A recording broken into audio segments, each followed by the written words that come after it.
हर बीतते दिन के साथ रूस यूक्रेन के बीच जंग जो है वो विनाशकारी होती जा रही है। रूस बदले की आग में जल रहा है और ज़ेलेंस्की पीछे हटने को बिल्कुल भी तैयार नहीं है। ये जंग एक ऐसे मोड़ पर अब जा पहुंची है जहां कभी भी कुछ भी हो सकता है, पासा कभी भी पलट सकता है। ज़ेलेंस्की एक ऐसे मिशन में जुट चुके हैं जो अगर सफल रहा तो इस पूरे युद्ध की दशा और दिशा पूरी तरह से बदल जाएगी और इतिहास फिर खुद को दोहराएगा और एक बड़ा विनाश होगा। बड़ी खबर हम आपको बताएं इसी बीच। खुलासा दरअसल ये हुआ है कि ज़ेलेंस्की क्रीमिया पर कब्जे के लिए एक बड़े हमले का प्लान बना रहे हैं। इसके लिए उन्होंने ब्रिटेन से लॉन्ग रेंज मिसाइल्स मांगी हैं। ज़ेलेंस्की ने ब्रिटेन से यह कहा है कि अगर ये मिसाइलें उन्हें नहीं मिली तो रूस यूक्रेन पर हावी होता चला जाएगा और युद्ध का कोई भी परिणाम नहीं निकल सकेगा, सिर्फ और सिर्फ तबाही होगी।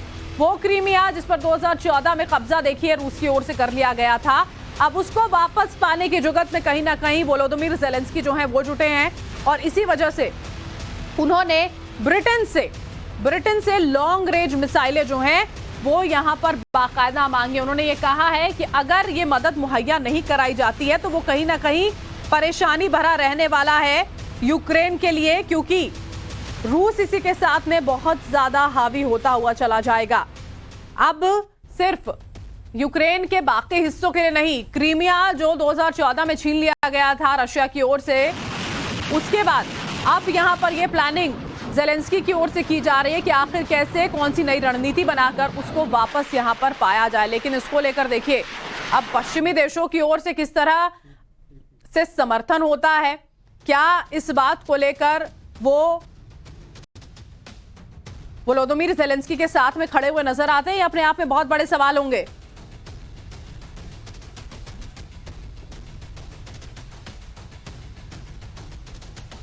और अब आपको ग्राफिक्स के जरिए हम ये बताते हैं कि ज़ेलेंस्की का प्लान आखिर है क्या। समझिए जरा, क्रीमिया पर बड़े हमले की तैयारी जो है वो यहां पर यूक्रेन की ओर से की जा रही है। अभी हाल फिलहाल में देखिए ये नई प्लानिंग यूक्रेन की ओर से सामने आई। ब्रिटेन से लॉन्ग रेंज मिसाइल लेने का प्लान जो है वो ज़ेलेंस्की यहां पर बना रहे हैं। लॉन्ग रेंज मिसाइल जो है ये मांगी यहां पर गई है ब्रिटेन से। एंटी शिप हार्पून मिसाइल जो है वो यहां पर यूक्रेन को मुहैया कराए जा सकते हैं इस पूरी की पूरी मांग के बाद। आप देखिए स्टॉर्म शैडो मिसाइल हासिल करने की कोशिश भी यहां पर यूक्रेन की ओर से की जाएगी, क्योंकि अब क्रीमिया पर हमले करने की तैयारी है। पुतिन के बड़े हमले की तैयारी के जवाब में क्या ये प्लान बनाया गया है, सवाल इसी बात को लेकर लगातार खड़े हो रहे हैं, क्योंकि पुतिन की ओर से यानी कि रशिया की ओर से किस तरह से पिछले लंबे वक्त से हमले तेज कर दिए गए वो हमने देखिए। और अटैक के लिए पुतिन के बड़े हमले यहां पर हुए, तैयारी के जवाब में क्या ये प्लान किया जा रहा है, क्योंकि एक के बाद एक कई ऐसे इलाके यहां पर रहे थे जिनको निशाने पर तेजी से लिया गया था और अब यह कोशिश यहां पर है कि क्रीमिया पर हमला कर दिया जाए। हमारे साथ इस वक्त retired group captain U K Devnath जो हैं वो जुड़ चुके हैं, उनका रुख कर लेते हैं। देवनाथ जी बहुत बहुत स्वागत है आपका टाइम्स नाउ नवभारत पर।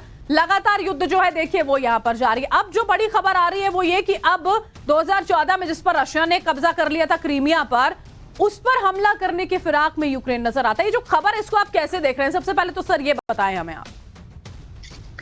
देखिए, ज़ेलेंस्की ने पहले भी कई बार ये कहा है कि इस युद्ध का अंत होने के पहले वह क्रीमिया को वापस अपने कब्जे में लेना चाहते हैं। 2014 में जब रूस ने क्रीमिया को कब्जा किया था उस वक्त क्रीमिया की पॉपुलेशन ने, जिसमें कि ज्यादातर रूसी मूल के लोग हैं, उन्होंने रूस की फौजों का स्वागत किया था। लेकिन पिछले कुछ वर्षों में क्रीमिया में भी जो लोकल पॉपुलेशन है उनका रुख रूस से हट गया है और वो थोड़ा कीव की तरफ झुकने लगे हैं। लेकिन मैं आपको बता दूं कि इस युद्ध में सबसे पहले प्रायोरिटी ज़ेलेंस्की की अभी भी यही रहेगी कि पहले वो खेरसोन पर, ज़ेपोरोजिया पर, लुहांस्क और डोनेस्क पर अपना कब्जा करें, क्योंकि वह उनका मूल ईस्टर्न फ्लैंक है। अगर ज़ेलेंस्की क्रीमिया को लेने की कोशिश कर रहे हैं तो उन्हें अपने वॉर एफर्ट का, यानी अपने गोला बारूद का और अपने सैनिकों का एक बहुत बड़ा हिस्सा दक्षिण में क्रीमिया की तरफ रुख कराना पड़ेगा। बिल्कुल। इससे क्या होगा कि ज़ेपोरोज्स्की की जो फौजें हैं जो कि पूर्व में डिप्लॉयड हैं, यानी खार्किव की तरफ हैं या ज़ेपोरोजिया में है, दोनेत्स्क में है, लुहांस्क में, वो कमजोर पड़ जाएंगी। ऐसे हमें भूलना नहीं चाहिए कि अभी जो वेस्टर्न इंटेलिजेंस है उनका लेटेस्ट एस्टिमेशन ये है कि रूस ने अभी यूक्रेन के बॉर्डर पर 1800 टैंक, 3950 आर्मर्ड कॉम्बैट व्हीकल्स और 270 artillery pieces, 810 multi launch rocket system, 400 fighter विमान और 300 हेलीकॉप्टर जमा कर लिए हैं। इसके अलावा विगत एक वर्ष में रूस ने 3 लाख रिजर्व फौजियों को ट्रेन कर दिया है। यानी अब रूस 5 लाख फौजियों को यूक्रेन में झोंकने की तैयारी कर रहा है। ऐसे में एज ए मिलिट्री पर्सन मेरे ख्याल से अगर राष्ट्रपति जेलेंस्की क्रीमिया की तरफ एक और ऑफेंसिव लॉन्च करेंगे तो ये शायद उनके ईस्टर्न फोर्ट्रेस को कमजोर कर देगी। बिल्कुल, वो कमजोरी जी जी। और देवनाथ सर, अभी ब्रिटेन से दरअसल लॉन्ग रेंज मिसाइल्स जो हैं वो यहां पर यूक्रेन की ओर से मांगी गई है। ब्रिटेन लगातार मदद कर रहा है, लेकिन क्या ये एक पॉइंट ऑफ डाइवर्जन होगा? कहीं ना कहीं डाइवर्जेंस यहां पर नजर आएगी। जो यूक्रेन फैसला लेना चाहता है और पश्चिमी देश उसका साथ देंगे या नहीं देंगे इसमें? देखिए, पश्चिमी देश यूक्रेन का साथ तब तक देंगे जब तक कि यूक्रेन रूस पर हमला ना करे। अब यूक्रेन ने जब वो ऋषि सुनाक से मिलने गए थे जेलेंस्की, तो उन्होंने बोला हमें हार्पून मिसाइल दे दीजिए, हमें स्टॉर्म शैडो मिसाइल दे दीजिए। दोनों मिसाइल बहुत ही इफेक्टिव हैं, लेकिन अगर क्राइमिया पे हमला करना है तो इस मिसाइल के हमले से क्राइमिया में वो कब्जा नहीं कर पाएंगे, क्योंकि ये मिसाइलें तो सिर्फ हमला करने के लिए। इन मिसाइलों के हमले के बाद जेलेंस्की को असल में ऑन ग्राउंड फोर्स की जरूरत पड़ेगी, बूट्स ऑन ग्राउंड, जो कि क्राइमिया की धरती पर जाकर जमीन पर कब्जा करें। इस तरह की बड़ी फौज, एस्टिमेशन में है कि अगर उन्हें क्राइमिया पे अटैक करना तो जमीन पर उन्हें 30,000 ट्रुप्स यानी more than a core strength launch करनी पड़ेगी। इतने बड़े ऑफेंसिव को ग्राउंड पर लॉन्च करना और उनको एक साल से सर, एक साल का वक्त यहाँ पर पूरा होने वाला है। आपको लग रहा है अभी फिलहाल इतना मैन पावर जो है सोल्जर्स के रूप में, यानी कि सैनिकों के रूप में उनके पास मौजूद भी होगा? सर आप बताइएगा, एक और जो खबर है अपने दर्शकों को यहाँ पर हम बता देते हैं। दरअसल जेलेंस्की ब्रिटेन से लॉन्ग रेंज मिसाइल जो है वो यहाँ पर मांग रहे हैं, और ऐसे में देखिए अटकलें ये लगाई जा रही हैं कि अगर ब्रिटेन ये मिसाइलें दे देता है तो वो स्टॉर्म शैडो मिसाइल या फिर हार्पून एंटीशिप मिसाइल जो है वो हो सकती है। आपको हम बताते हैं हार्पून और स्टॉर्म शैडो मिसाइल आखिर जेलेंस्की की ओर से क्यों यहां पर मांगी जा रही है, ये कितनी घातक है, कितनी घातक हो सकती है, कितनी मदद यहां पर यूक्रेन की कर सकती है अपने इस उद्देश्य में सफल होने में। ऑल वेदर एंटीशिप मिसाइल है हार्पून मिसाइल, जिसकी मांग जो है वो यूक्रेन की ओर से की जा रही है। और समझिए जरा, आपको हम बताते हैं ये लॉन्ग रेंज मिसाइल कितनी मदद यहां पर करने वाली है। बैटरी से भी इसकी लॉन्चिंग जो है हार्पून मिसाइल की हो सकती है। एक मिसाइल का वजन 691 किलो होता है। भारी तबाही मचाने में हार्पून मिसाइल जो है वो यहां पर सक्षम होती है। आपको हम बता दें, अगर ये मिसाइल मिल जाती है, आप समझिए जरा कितना ज्यादा फायदा यहां पर यूक्रेन को होने वाला है। स्कैल्प इजी के नाम से ये बहुत ज्यादा मशहूर है हार्पून मिसाइल का, हमने बताया। और ये स्टॉर्म शैडो मिसाइल की ये सारी खासियत, ब्रिटिश सेना में 2002 से इसको कमीशन किया गया था। एक मिसाइल का वजन 1300 किलो होता है, 1300 किलो वजन इसका होता है। 450 किलो विस्फोटक ले जाने में यह सक्षम है। 1000 किलोमीटर प्रति घंटे की रफ्तार से उड़ान भरती है। 560 किलोमीटर तक तबाही मचाने में सक्षम है। पक्के निर्माण, बंकर और गुफा जो होती हैं उन पर अटैक किया जा सकता है। अप्रोच वॉरहेड बेहद खास इसको बना देता है यहां पर। और देवनाथ सर लगातार हमारे साथ बने हुए हैं। सर आप देखिए, स्टॉर्म शैडो मिसाइल की अगर हम बात कर ले, हार्पून की बात कर ले, हमने अपने दर्शकों को बताया कि कितनी ज्यादा खासियत इसकी है। अगर वाकई में यूक्रेन तक पहुंच जाती हैं ये, तो फायदा कितना होगा? और सर उसी के साथ में अगर यहां पर सैनिक नहीं है, मैन पावर यहां पर नहीं, जिस तरह आप खुद जिक्र कर रहे हैं कि कितने लोग तो वहां पर बाकायदा ग्राउंड पर चाहिए होंगे इस पूरे के पूरे उद्देश्य में सफल होने के लिए। देवनाथ सर देखिए, मैं अलग अलग मिलिट्री स्पेशलिस्ट से बात कर चुका हूं। क्राइमिया पे अगर आज यूक्रेन को हमला करना है तो उसे कम से कम क्राइमिया के ऊपर 30,000 ट्रुप्स ऑन ग्राउंड उतारने पड़ेंगे। इनको सपोर्ट करने के लिए ऑन ग्राउंड उनको कम से कम 450 टैंक्स की दरकार होगी और कम से कम 300 आर्टिलरी पीसेस की दरकार होगी।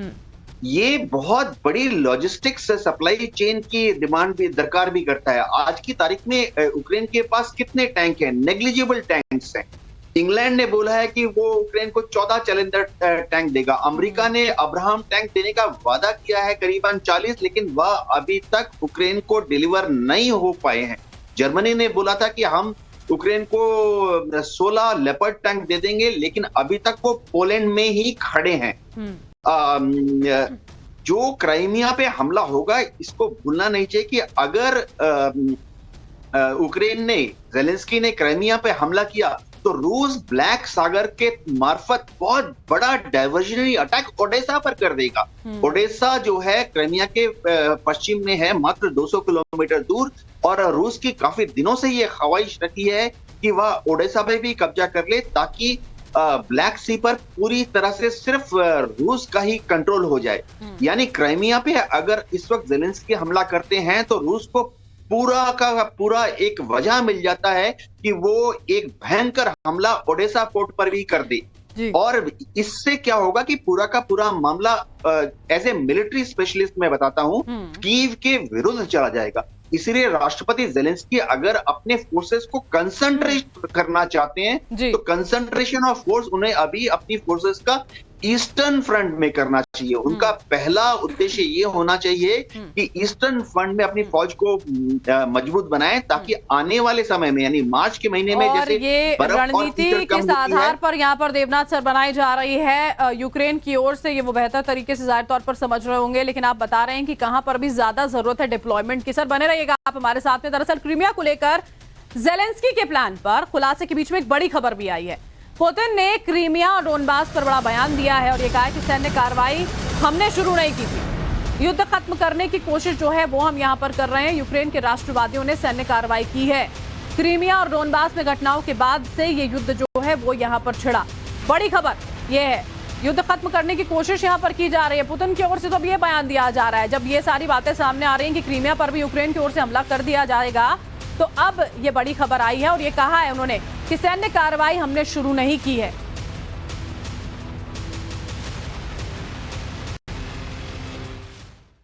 Не начинали никаких боевых действий. Мы пытаемся их закончить. Эти боевые действия начаты были националистами на Украине и тех, кто их поддерживал в 2014 году, когда был совершен государственный переворот. После этого все началось. После этого последовали события в Крыму и на Донбассе. И вот с 2014-го в нарушение всех договоренностей, в нарушение всех взятых на себя обязательств, эти регионы Донбасса были взяты практически в блокаду, по ним начали работать с помощью тяжелой техники военной, неоднократно проводили крупные военные операции. То есть вот они начали войну тогда. Вот начали войну.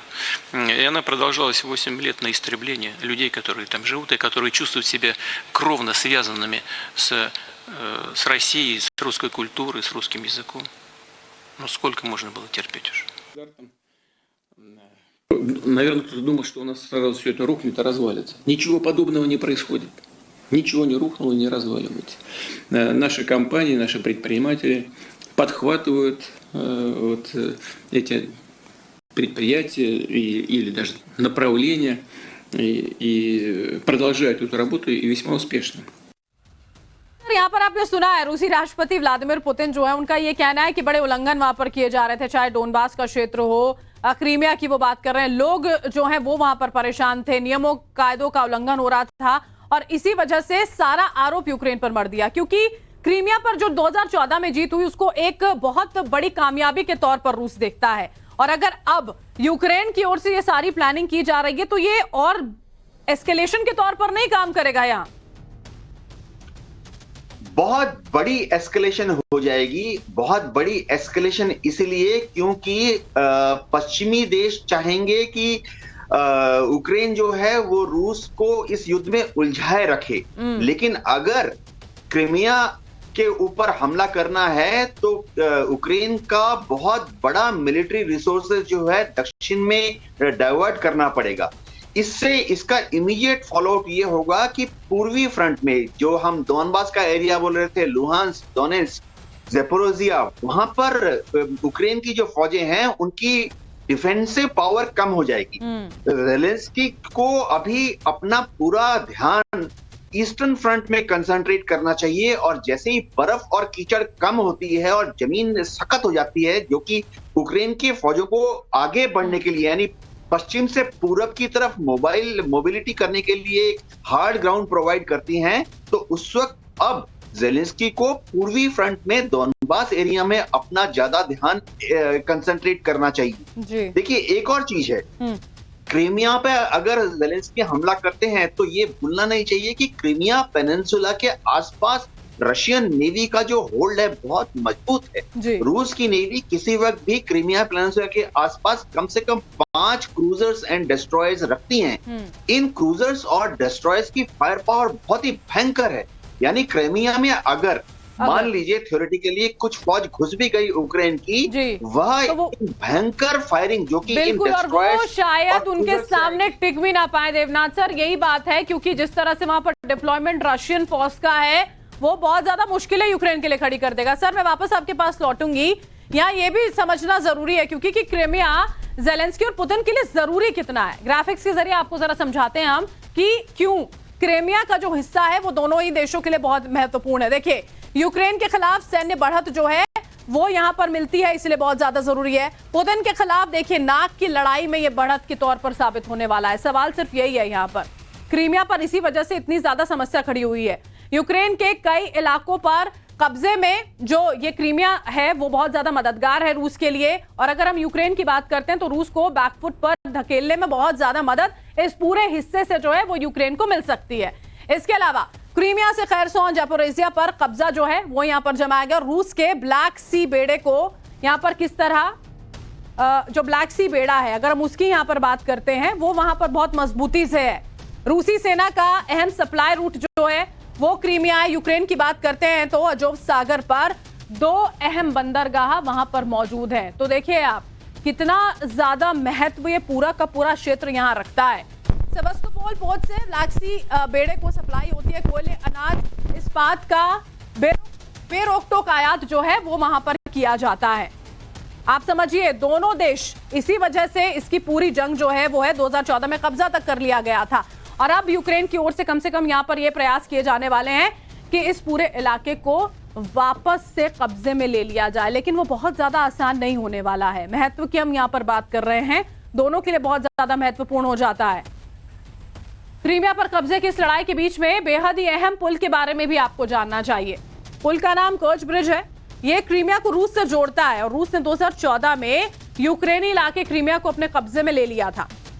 इसके बाद इस इलाके को रूस से जोड़ने के लिए समंदर में कर्च पुल को बनाया गया था और इस ब्रिज को क्रीमिया पर रूस के कब्जे के प्रतीक के तौर पर देखा जाता है। 8 अक्टूबर को 2022 में रूस को क्रीमिया से जोड़ने वाले कर्च पुल पर जोरदार धमाका हुआ था और रूस ने वैसे तो इसे आतंकी हमला करार दिया था, लेकिन दावा यह भी किया गया कि हमला यूक्रेन की ओर से किया गया है। ब्रिज ध्वस्त हुआ तो उसके बाद रूस की सप्लाई लाइन कट गई और यही वजह है कि तब पुतिन आग बबूला हो गए थे। सवाल यह कि क्या ज़ेलेंस्की अपने क्रीमिया प्लान के तहत फिर से उस पुल पर अटैक कर देंगे?